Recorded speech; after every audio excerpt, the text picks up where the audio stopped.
Well, the birth certificate bill that we introduced to public health failed. We didn't have I think we had 9 votes coming out of there. We had a lot of members that didn't vote. We had 4 negative votes on it. So. Are you surprised at the turnout? No, I mean, it's a hard issue because, it can very well be cast as, a hateful or something else, but it has nothing to do with that. It just has to do with vital records and the authenticity of those records. Okay, and just some of the backlash and just people's perception of what the bill kind of entails. What would you say to kind of, to those naysayers who thought it was something other than what you were intending to do? Well, vital records that we have should be true and accurate. As best as we can tell, they should be accurate. So that, let's say somebody is, they become missing, and we find their body 10 years later. Well, when we find that body and we say, oh, well, this is a 56-year-old male.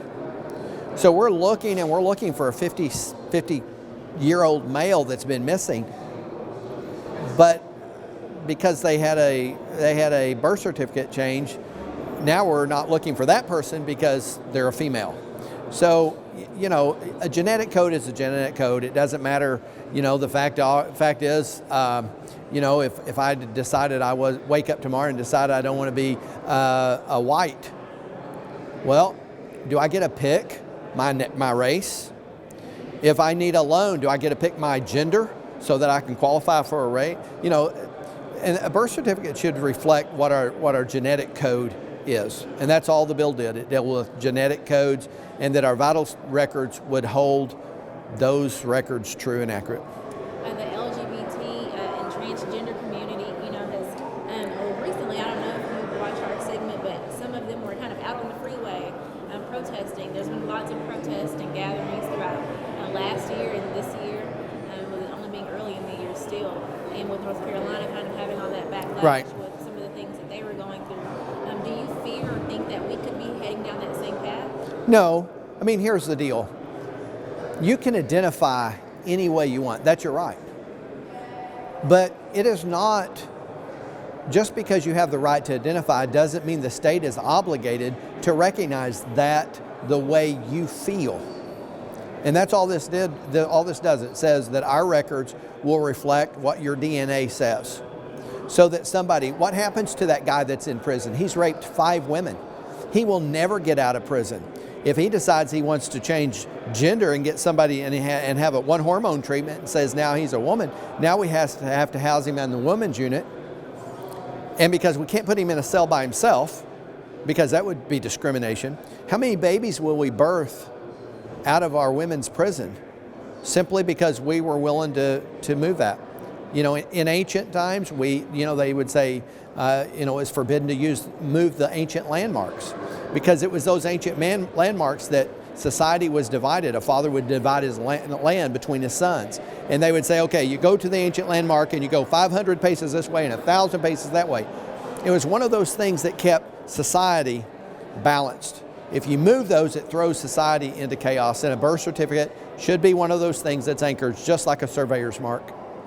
Where do you think the direction of our country is going right now? Do you think we're going in a good direction in our state? Good direction or bad direction?